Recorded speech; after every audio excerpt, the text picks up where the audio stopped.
की बयान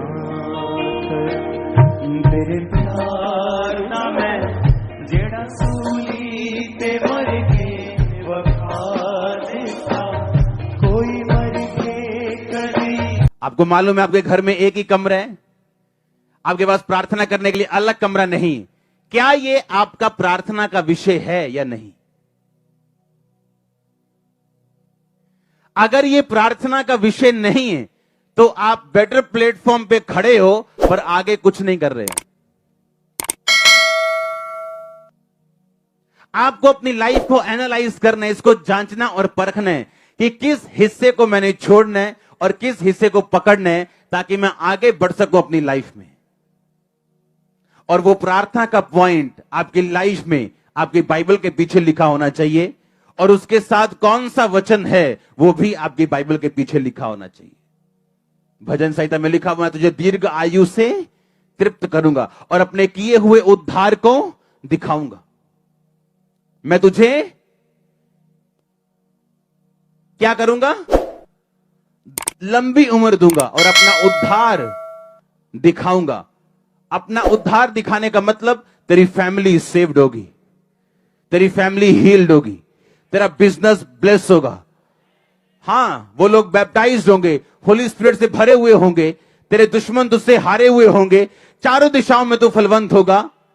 कहता मैं उद्धार दिखाऊंगा। अब ये क्या है? मेरा प्रेयर पॉइंट। इसलिए बाइबल कहती तेरा पिता तेरे मांगने से पहले जानता तुझे क्या चाहिए, लेकिन वो देता कब है? जब तू मांगता है। मांगो तो दिया। कहता मैं तेरे मांगने से पहले जानता हूं तुझे किस चीज की जरूरत है, पर देता कब हूं? जब तू मांगेगा। तो क्या आपको यह मालूम है आपको मांगना क्या है? आपका प्रेयर पॉइंट क्या है? आज जो आपकी रियल प्रार्थना की जरूरत है, जिस विषय में आपको करनी है, 90% आप भूलते हो जब आप प्रार्थना करने वक्त बैठते हो, क्योंकि ये एक काम है। अगर अपना काम आप परफेक्ट तरीके से नहीं करोगे, आपका रिजल्ट परफेक्ट नहीं होगा। और इस काम को करने से का सबसे बेस्ट तरीका जो मैं इस्तेमाल करता हूं वो ये है, अपनी प्रेयर पॉइंट्स को अपनी बाइबल के पीछे लिखना, उसके साथ वचन लिखना कि कहां मेरी प्रार्थना को वचन कहां सपोर्ट करता है। अकेला बोलना प्रभु कुछ कर और मुझे चंगा कर, और इस वचन से प्रार्थना करनी तेरे कोड़े खाने से मैं चंगा हो चुका हूं। जमीन आसमान का फर्क है दोनों प्रार्थनाओं में। आप बेटर प्लेटफॉर्म के ऊपर हैं, इसमें कोई शक नहीं, लेकिन उसके बाद काम क्या?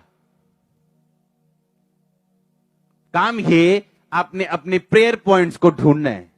आमीन। वो आपको रियलाइज होगा आपकी डेली लाइफ में, जब आप खाना पका रहे हैं, जब आप घर बैठे हैं, जब आप मार्केट में जा रहे हैं, आपको तब रियलाइज होगा कि मेरी लाइफ का प्रेयर पॉइंट्स क्या हैं, और उन्हें लिखना, वचन को ढूंढना और उस पर काम करना।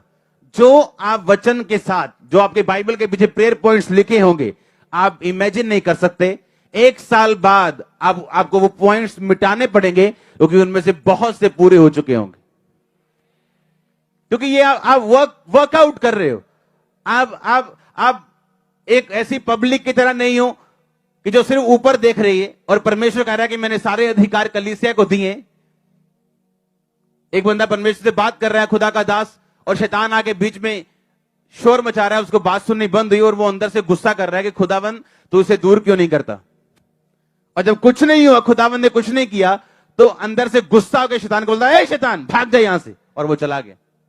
यीशु मसीह की बात सुननी शुरू हो गई और यीशु मसीह से पूछा, प्रभु तूने उसे दूर क्यों नहीं किया? प्रभु ने कहा, मैंने अपने अधिकार कलीसिया को दिए, अब मैंने दूर नहीं करना, तुमने करना है। आमीन। अब आपने करना है, और जिस विषय पे आप काम करेंगे वो विषय आपकी लाइफ में फलवंत होगा। आमीन। एक टेस्टिमनी में अपने एक पास्टर को दे रहा था। मैंने कहा आज आपकी ब्लेसिंग जो है वो इस बात पे डिपेंड नहीं करती आपके पास कितनी बड़ी चर्च, वो इस बात पे डिपेंड करती है क्या आपने परमेश्वर के रूल्स को, उसकी आज्ञाओं को फॉलो किया या नहीं किया। मैं एक पास्टर की गवाही दे रहा था जो अमेरिका में है, और उसकी मतलब जितना हमारा चेयर सेक्शन है इतनी चर्च होगी, इससे भी कम, इससे भी आधी, सिर्फ 200-300 लोग। और उस चर्च का अपना एयरपोर्ट है, प्लेन्स नहीं, एयरपोर्ट। प्लेन्स नहीं, प्लेन्स तो हैं 3-4 पता नहीं कितने हैं, एयरपोर्ट अपने। और उन सारे ग्रुप्स की जो आज वो सभी फलवंत है, उनकी एक आदत होती थी कि थोड़ा सा भी अगर हाथ में पैसा आया उसका टाइथ पहले निकलता था। विडोज को देना है तो बाद में, उसके टाइथ के बाद में जो करना है करो। और हुआ क्या, जब वो इस चीज को फॉलो कर रहे थे, एक बंदे ने कहा कि यहां एक जमीन पड़ी है, आप ले लो, खाली जमीन है, देखेंगे क्या करना है, फिर तो सस्ती मिल रही, सस्ती जमीन खरीद ली। उस जमीन में नेचुरल गैस निकल आई, जो गैस होती है। और जब नेचुरल गैस उसकी अपनी जमीन से निकली, आज एयरपोर्ट्स और प्लेन्स हैं अपने। और चर्च कितना, 200 लोग बैठे होते, 200-250। आमीन। और ऐसे भी है जिनके पास लाखों का चर्च है, लेकिन इसलिए नहीं कि वो लाखों का इसीलिए पास्टर अमीर है, नो, वो ब्लेस है वर्कआउट करने से, काम करने से।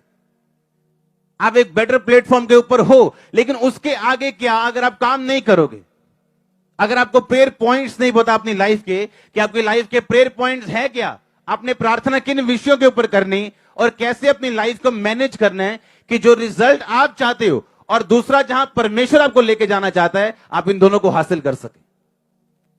आमीन। और इसीलिए आप डिजायर जो आपकी लाइफ की है, जो रिजल्ट आप चाहते हो, आप उसे ले सकते हो। हालेलुया। मैं आपको दावा करता हूं, आप प्रार्थना आपकी इफेक्टिव नहीं अगर आप लिख के प्रार्थना नहीं करोगे तो। एक दिन आप एक प्रार्थना करोगे, 3 भूल जाओगे, दूसरे दिन 2 करोगे, 4 भूल जाओगे। और अगर आपके प्रेयर पॉइंट्स लिखे होंगे, आपको चाहिए क्या, और उसके साथ बाइबल के वचन लिखे होंगे,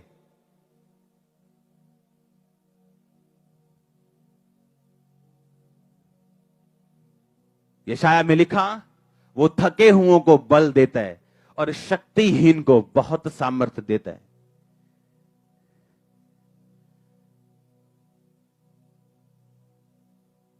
तरुण थकते हैं, जवान ठोकर खा के गिरते हैं, परंतु जो यहोवा की बाट जोते हैं वो नया बल प्राप्त करते जाएंगे। लिखा, वो चलेंगे, थकेंगे नहीं, दौड़ेंगे, श्रमित नहीं होंगे। लिखा, वो उनकी जवानी को उकाब की समाई नया कर देगा। आपके अंदर रिन्यू करने की पावर है। आपके वो घुटने जो मर चुके हैं जीवित हो सकते हैं। उसने कहा, अपनी दृष्टि में बुद्धिमान मत होना, यहोवा का भय मानना और बुराई से अलग रहना। ऐसा करने से तेरा शरीर भला चंगा और तेरी हड्डियां पुष्ट रहेंगी, मॉइस्चर रहेंगी। आप मुर्दा घुटनों को जीवित कर सकते हो, मुर्दा शरीर को जीवित कर सकते हो, अगर आप वर्कआउट करोगे तो, काम करोगे तो। आपको मालूम होना चाहिए बाइबल में कौन सा वचन कहां लिखा है। अगर नहीं मालूम तो कॉल सेंटर का सिर खाओ, ये कहां लिखा है ये वचन, मुझे मिल नहीं रहा, या गूगल बाबा से पूछो। आमीन। और ढूंढो कहां लिखा है, और मुझे वो काम करना है और वर्ड के साथ प्रार्थना करनी। आपकी प्रेयर रिजेक्ट हो सकती, पर जो प्रेयर वचन के साथ होगी वो कभी रिजेक्ट नहीं होगी, और वो फल लेके आएगी। और याद रखो, जब फल आएगा इज्जत आएगी, ऑनर आएगा, ग्रोथ होगी। आमीन। ऊंचा आशीष, ऊंची चर्च। हालेलुया। आप तैयार है क्या उस वर्कआउट को करने के लिए? आपको यह चीज समझनी है कि सब कुछ अपने आप नहीं होगा। मसीह में आप आ गए हो, लेकिन पुरानी बातें कौन सी बीती, वो आपकी स्पिरिचुअल वाली। पुराना प्लेटफॉर्म गया, शैतान के कर्ज गए, अब आप एक बेटर प्लेटफॉर्म के ऊपर खड़े हो, जहां से आप काम कर सकते हो, जहां से आप चेंज कर सकते हो, डिजायर रिजल्ट हासिल कर सकते हो, खुदा के साथ चल सकते हो, पाप छोड़ सकते हो, अगर आप चाहे तो। आमीन। इसलिए आपको मालूम होना चाहिए, और आपकी बाइबल का पिछला हिस्सा भरा होना चाहिए। आमीन। और 1 नंबर 2 नंबर डाल डाल के आपको प्रेयर, आपके प्रार्थना आपने क्या करनी आपको मालूम होना चाहिए। और पेंसिल के साथ लिखना, क्योंकि जब वो प्रार्थना की रिक्वेस्ट पूरी हो जाएगी आपको मिटा के नई रिक्वेस्ट लिखनी पड़ेगी, क्योंकि वो पूरी होगी। आमीन। इस तरह से रिजल्ट हासिल किए हैं हमने। ये कोई आसमान से उतरा हुआ कुछ ऐसा नहीं था कि कुछ अचानक हो गया और सब तरफ हमने रिजल्ट लिया। नो, एक एक विषय पे आप प्रेयर करोगे, एक एक विषय को परमेश्वर के सामने रखोगे। आमीन। यहां पौलुस ने बाइबल में लिखा, मेरे लिए प्रार्थना करना, क्योंकि सुसमाचार के लिए मेरे दरवाजे बहुत खुले हैं। इसका मतलब जब आप ये वचन पढ़ेंगे आप अपने अगुओं के लिए प्रार्थना करेंगे और ये आपका प्रेयर पॉइंट होगा। आमीन। होगा कि नहीं?